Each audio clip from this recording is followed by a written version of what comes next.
says do. Spirit says do.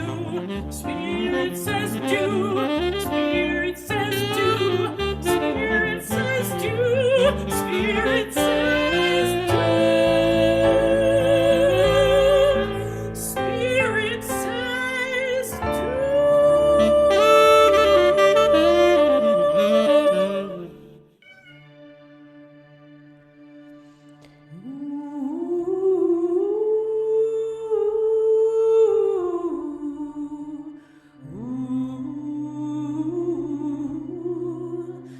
Flowing down, down, down to my soul.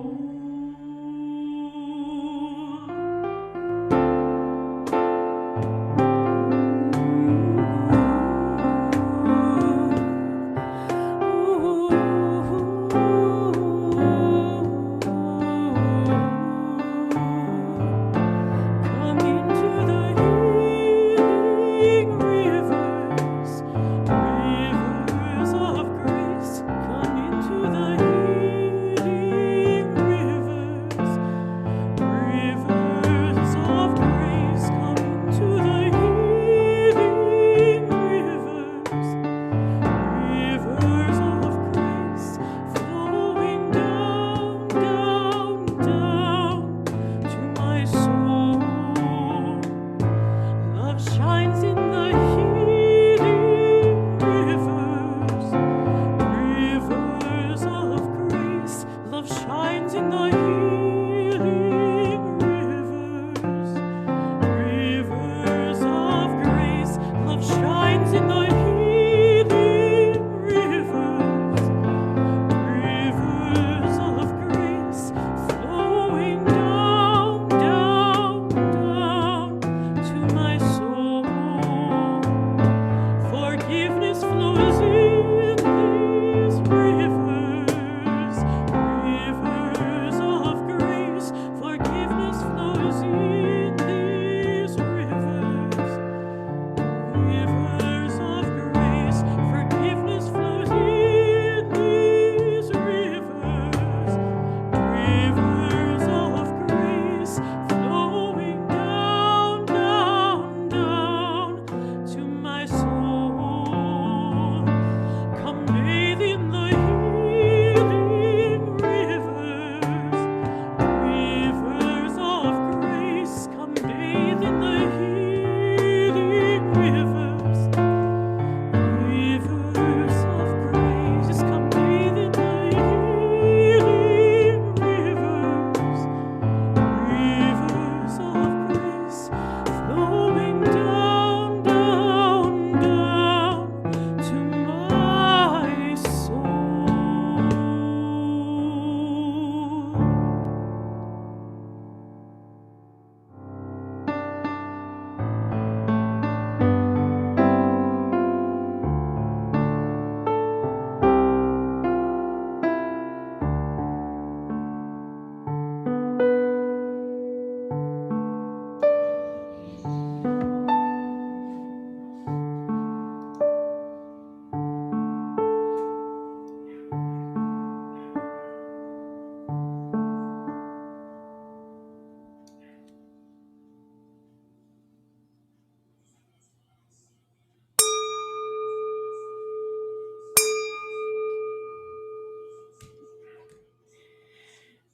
Good morning and welcome to our service on this beautiful first Sunday in July.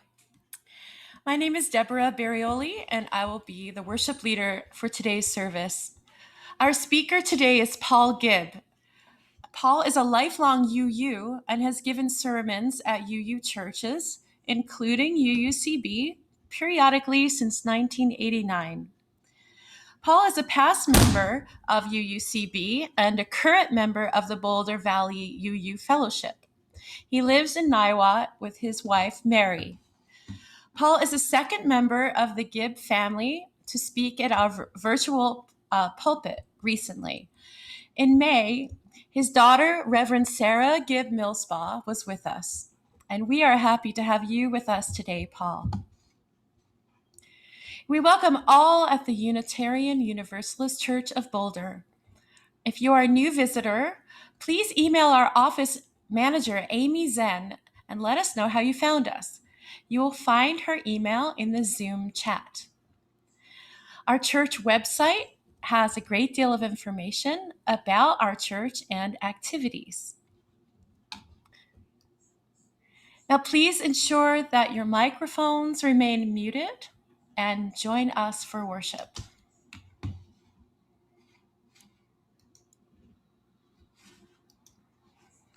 We come together this Sunday on Independence Day, July 4th, a day that focuses our attention on the founding of this nation and its 245-year history. It began with a Declaration of Independence. It was fueled by the bold notion of self-government.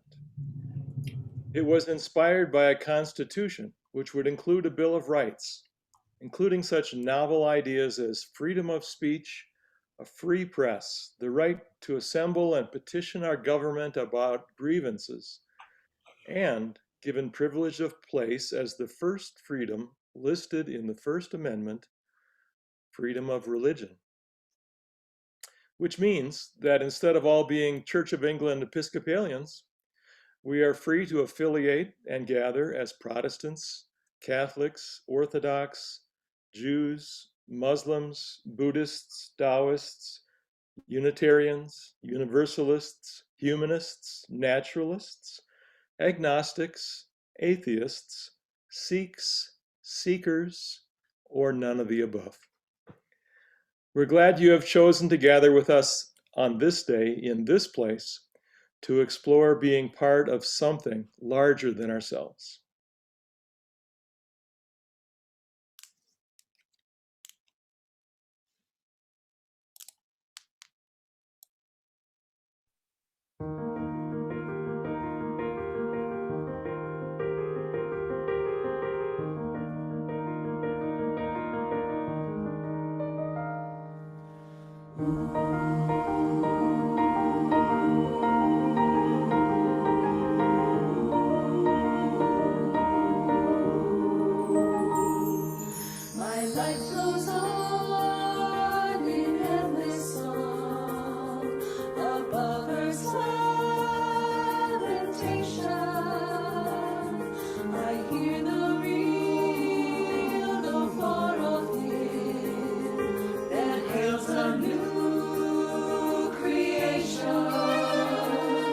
No storm can shake my inmost heart, while to that rock I'm clinging, since love prevails in heaven and earth. How can I keep from singing?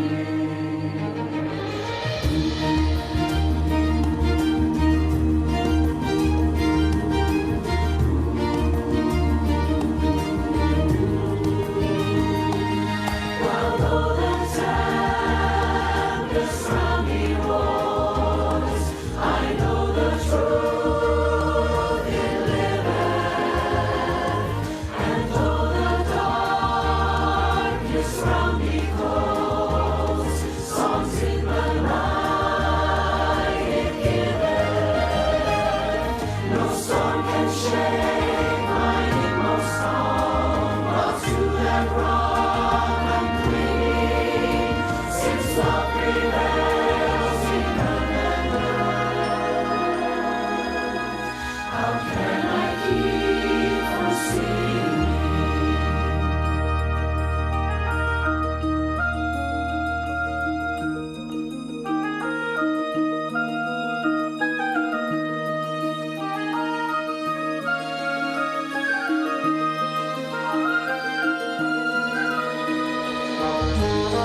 If you have a personal chalice or a candle near your computer, please get ready to light it.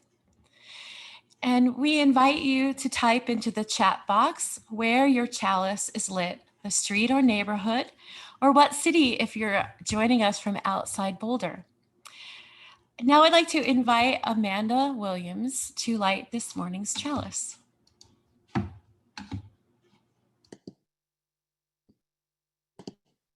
Good morning. My name is Amanda Williams, and I have had the great pleasure of being this church's accompanist for the past 10 years. 10 years as an accompanist, I think that must be some kind of record. For the past 10 years, I've seen many faces come and go through this congregation, different ministers and staff members, new orders of operation put in place, growth spurts, growth plateaus, action and change, conservation of energy. In all that time, I've observed that despite uncertainties and growing pains, this congregation has kept its principles and remained true, especially, I believe, to the tenet that this is a free religious community. No one person has the right idea, and members are encouraged or implored to explore their own theology and really dig in to discover what spirituality means to them as individuals and as congregation members. Although I don't need to make the obvious comparison, this is very much like the type of music making I prefer, in which there are no strict rules of engagement that someone set in stone years ago. And musicians are responsible for bringing their own ideas and principles to the table, while respecting that other people should bring different ideas and principles. I think music making at its best is open, non-judgmental, inclusive, imaginative, relational, honest, has integrity, and is always centered on expressing the truth. I think a religious community at its best has the same principles. So, I light this chalice with optimism.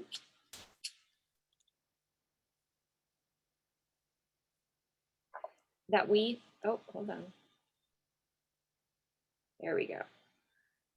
I light this chalice with optimism that we may be able to explore religious community and music making together with the same openness, imagination, and integrity in the year to come.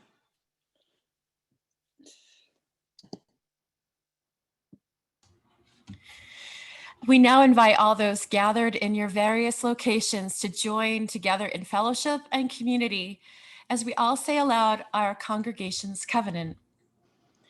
We gather in fellowship to speak truth to each other, to reach out and touch one another, to care with each other, and to seek the truth divine, so be it.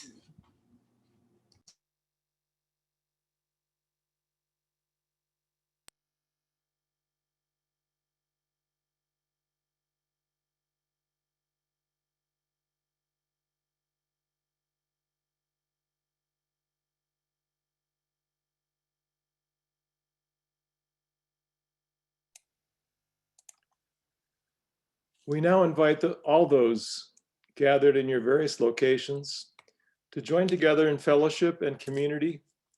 No, sorry, I'm reading the wrong line. Let's try that again.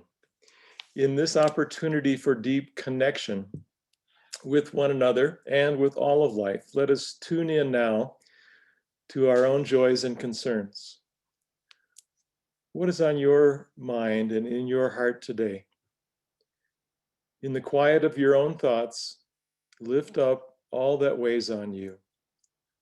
Grief, worry, pain, whatever it is. Let us hold this and each other for a moment in silence.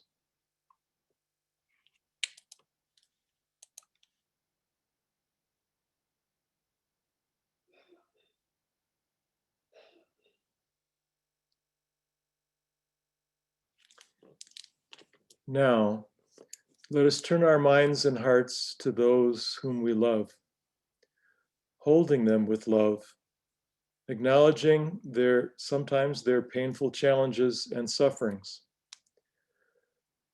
I invite you to share any concerns that you have in the chat box. And as we proceed, I will name a few of them.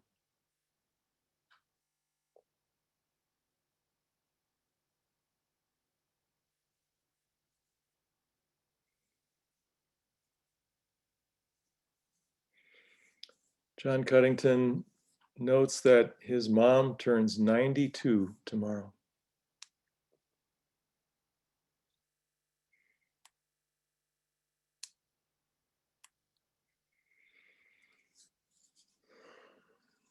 And we are indeed thankful for all of Amanda's gifts and the generosity with which she shares them.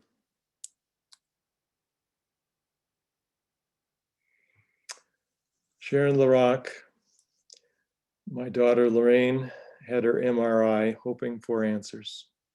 Our thoughts are with you, Sharon.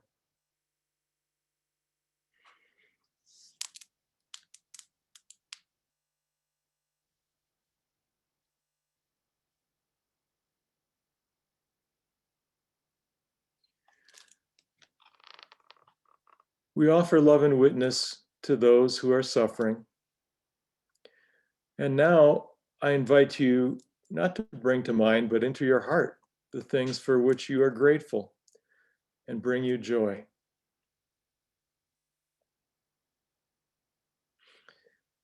I know Heidi and I celebrate the marriage of Lauren Thurman, our oldest granddaughter, last Saturday.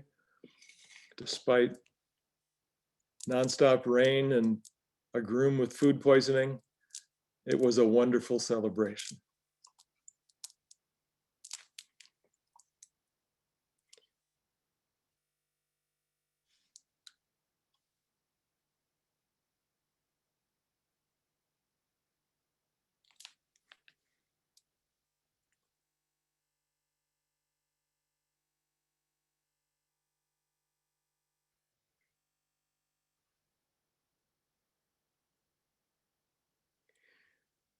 And so for all these blessings and concerns, as well as those that remain silently on our hearts, not needing to be or ready to be publicly spoken, we hold this compassionate space with love.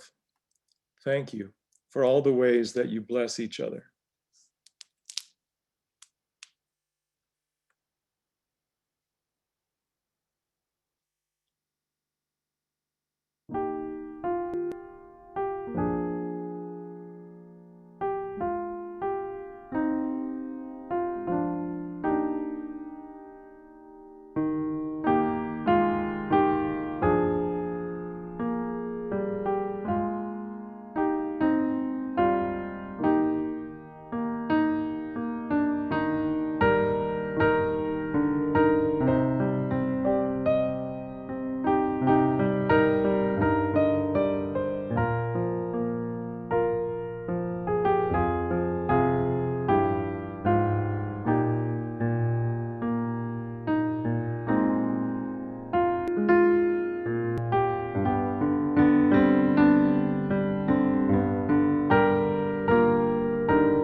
Our responsive reading today is number 657, It Matters What We Believe by famous Unitarian Sophia Lyon Faz. Please be sure you're unmuted. I'm sorry, please be sure you are muted. Some beliefs are like walled gardens. They encourage exclusiveness and the feeling of being especially privileged. Other beliefs are expansive and lead the way into wider and deeper sympathies. Some beliefs are like shadows, clouding children's days with fears of unknown calamities. Other beliefs are like sunshine, blessing children with the warmth of happiness. Some beliefs are divisive, separating the saved from the unsaved, friends from enemies. Other beliefs are bonds in a world community where sincere differences beautify the pattern. Some beliefs are like blinders, shutting off the power to choose one's own direction. Other beliefs are like gateways, opening wide vistas for exploration. Some beliefs weaken a person's selfhood.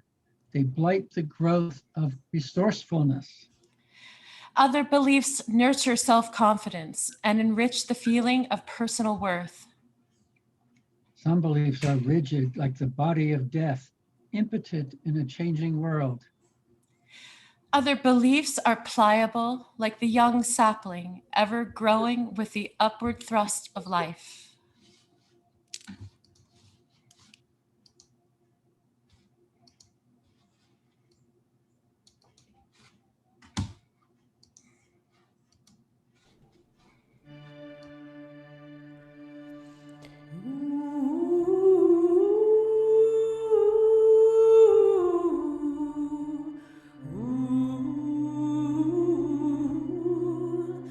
Flowing down, down, down to my soul.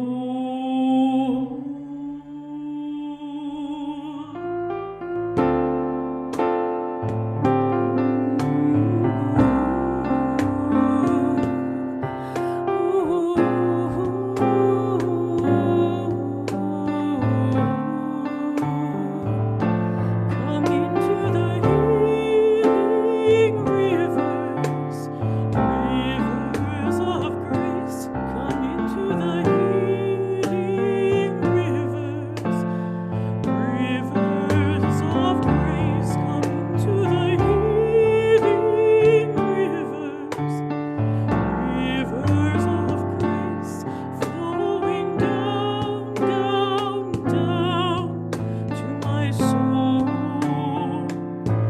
Love shines in the healing rivers, rivers of grace. Love shines in the healing rivers, rivers of grace. Love shines in the healing rivers, rivers of grace, flowing down, down, down to my soul. Forgiveness flows in these rivers, rivers of grace.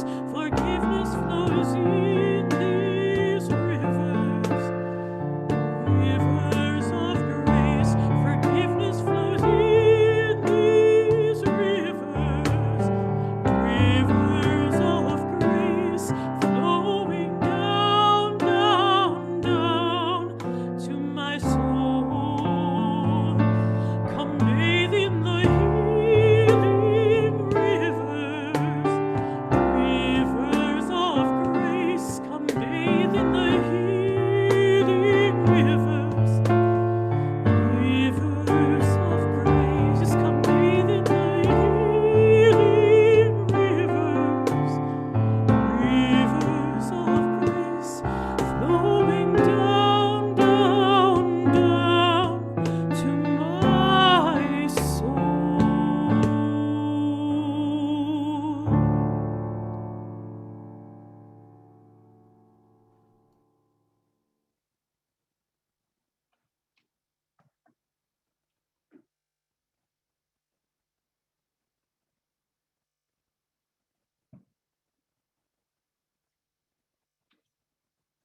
The title of my sermon is Waiting for God to Say Ahem.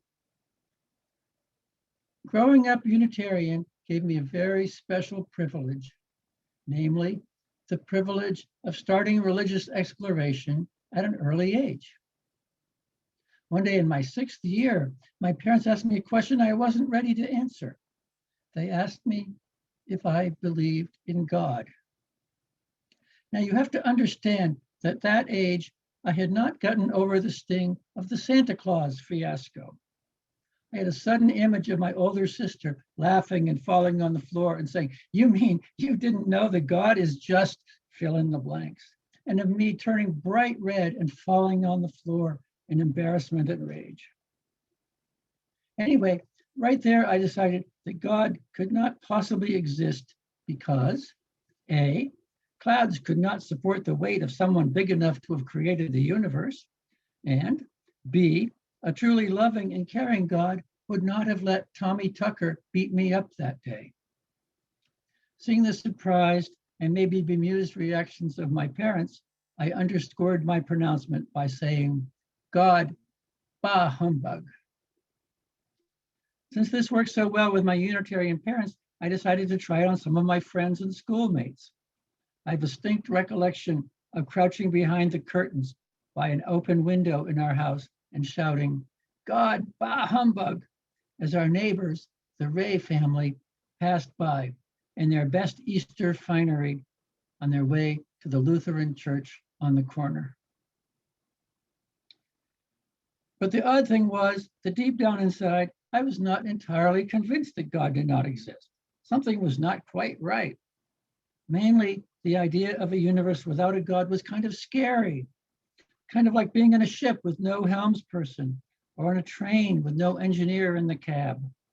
Besides, I had a distinct sense of some invisible presence looking over my shoulder. My head was telling me that God was impossible, and my heart was telling me that God was essential. What was I to do? To resolve this conflict, I turned to the one tool that children have to bring head and heart together, fantasy. I imagined that if there really were an omniscient God, then this God must be aware that I was telling people that God did not exist.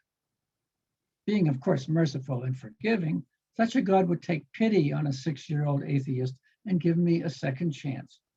I pictured God driving up to my house in a limousine or sleigh, or maybe coming down from the clouds in a parachute or on angel wings, then knocking on our door and saying, ahem, I understand you have been saying I do not exist. Well, I do exist, see? So you need to stop saying I don't exist. Sometimes in my fantasy, that last sentence would be punctuated with an or else.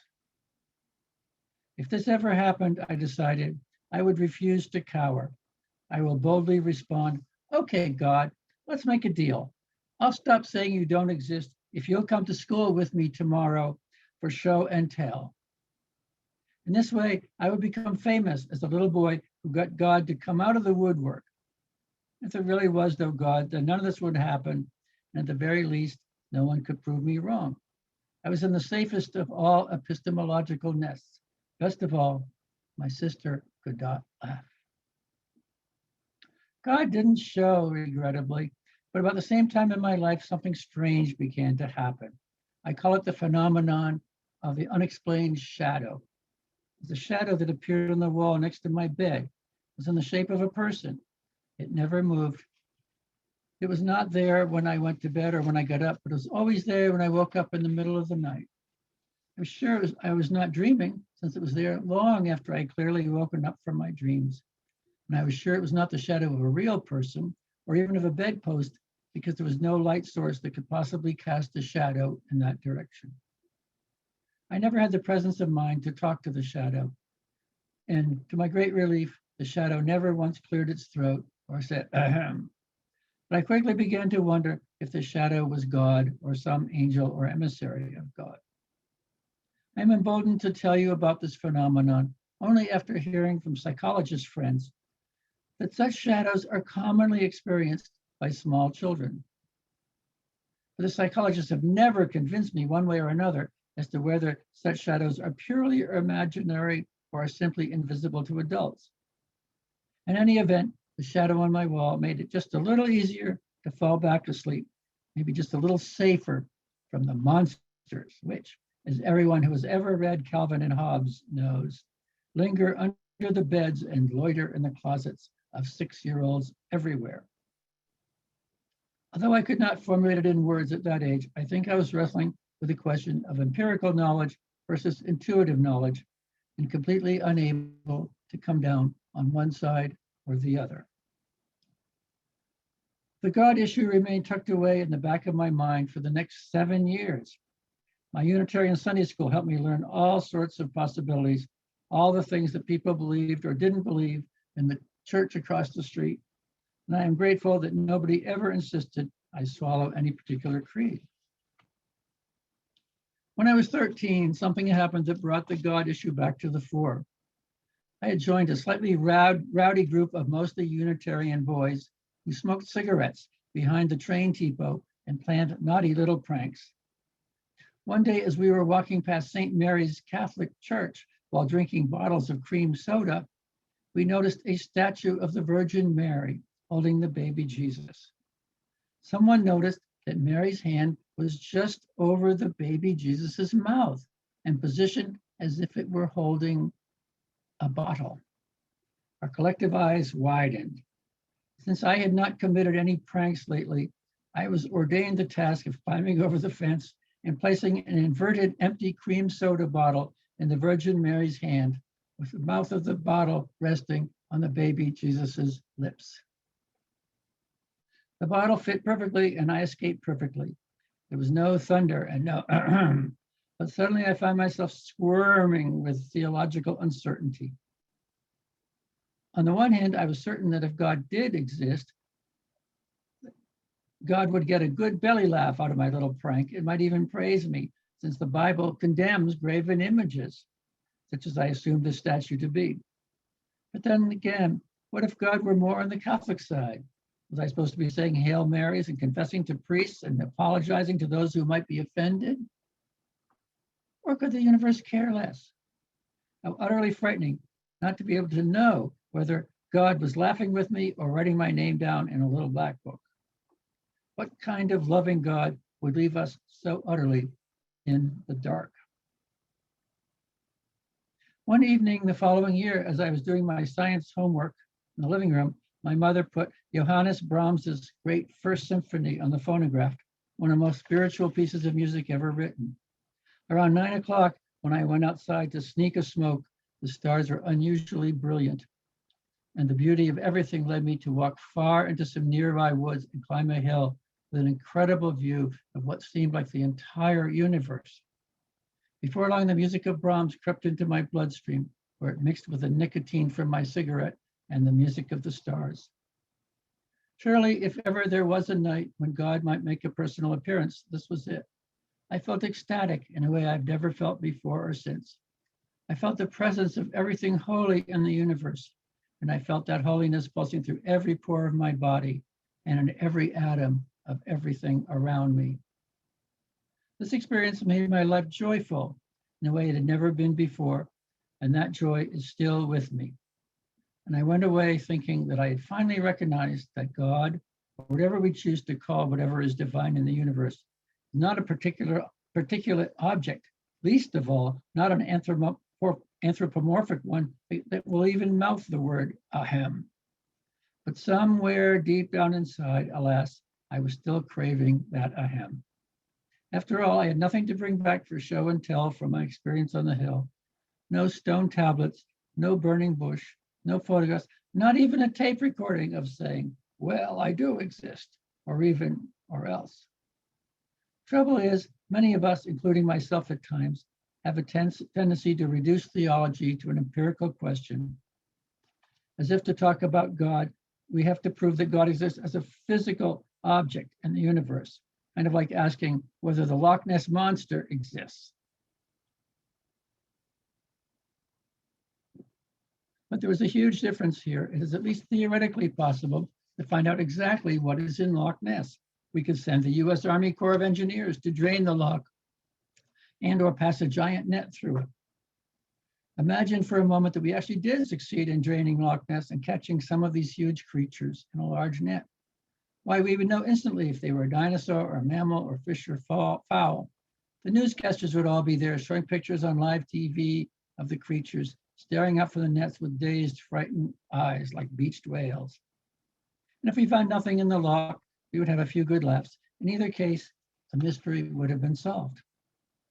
But in trying to prove or disprove God, we're not dealing with anything particular. And therefore, we are dealing with something that can neither be proven nor disproven by the Army Corps of Engineers. Theology is slippery.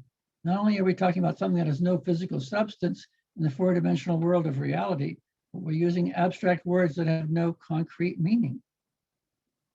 So we cannot, I believe, create a spiritual space through endless theological discussion and argument.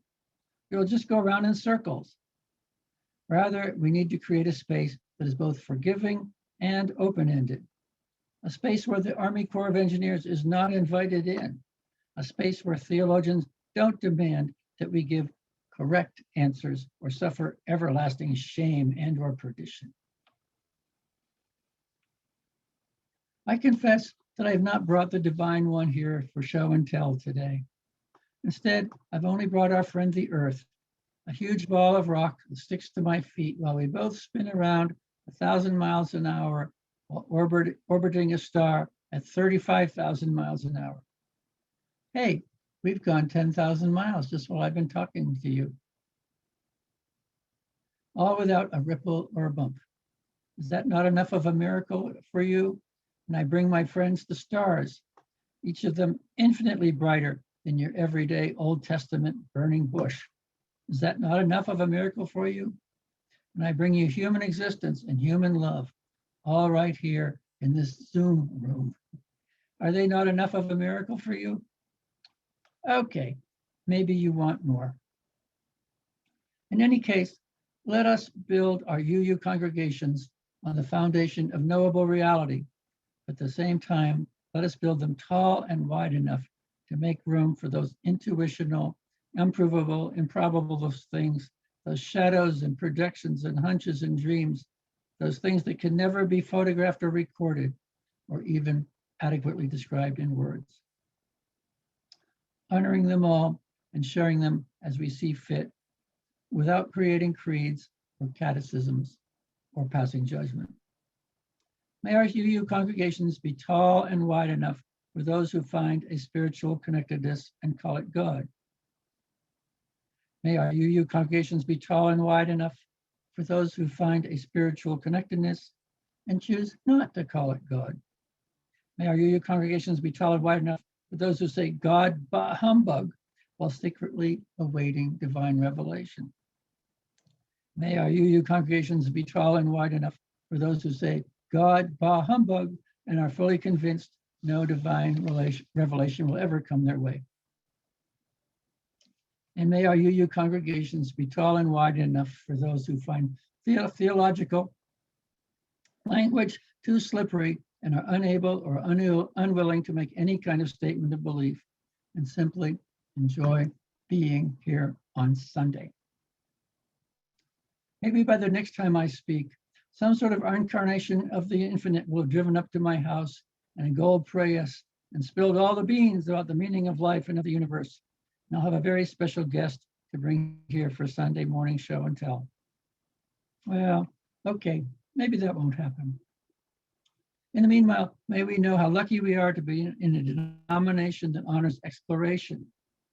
May we know how lucky we are to be in a place where we are free to find our own connectedness, free to be ourselves, free to change and grow, free to share with one another, free to change our minds, free to have our own unique love affair with this crazy, beautiful universe of ours.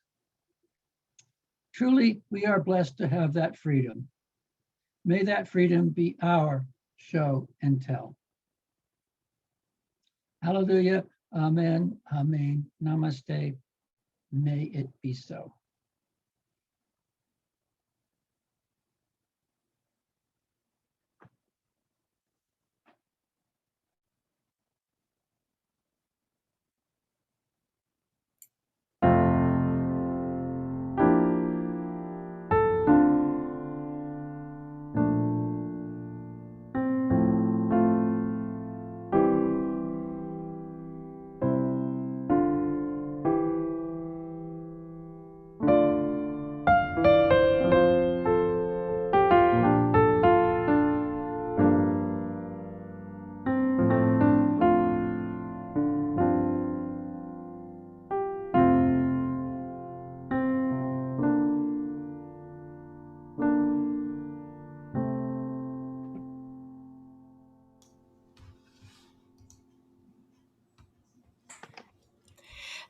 The offering this month supports the vital ministries and programs of our own church that serve to sustain us and keep us connected among ourselves and within our wider communities. You can make a donation now using the link posted in our chat, by sending a check to UUCB, or scanning the QR code on the next slide with your mobile phone. Please be as generous as you can, and we will now receive the offering.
May our gifts be used to enact justice, bringing peace and love to the Boulder community.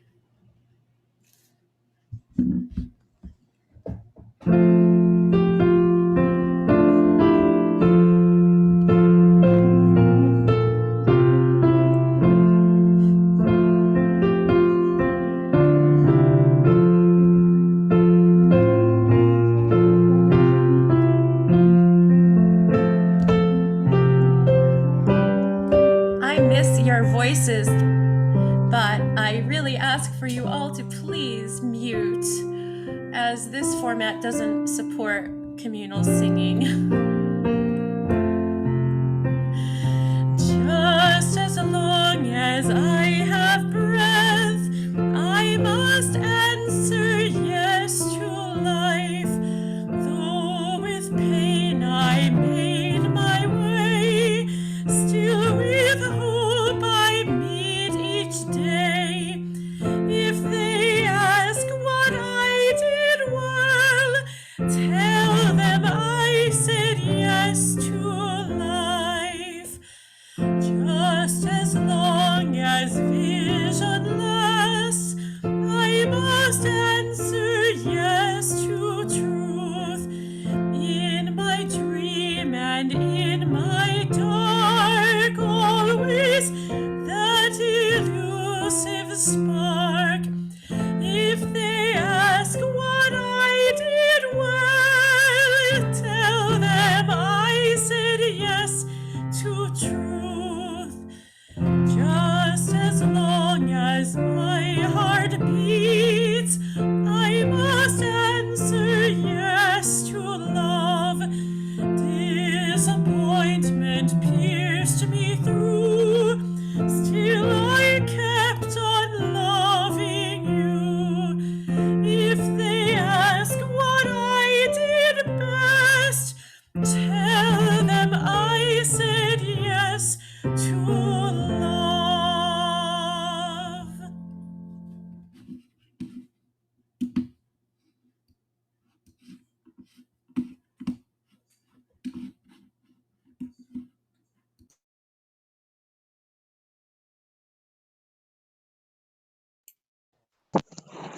Paul, you're muted. There we go. Our closing words are from Theodore Parker, famous 19th century Unitarian.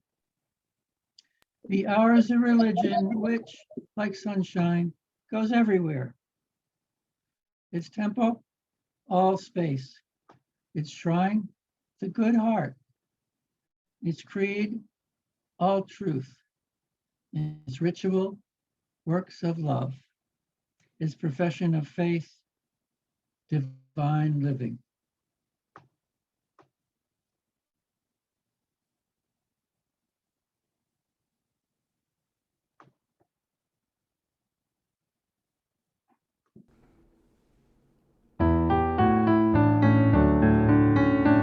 Go your way in peace, wander as you may. Blessed is the path you take, may love guide you on your way. Go your way in peace, wander as you may. Blessed is the path you take, may love guide you on your way.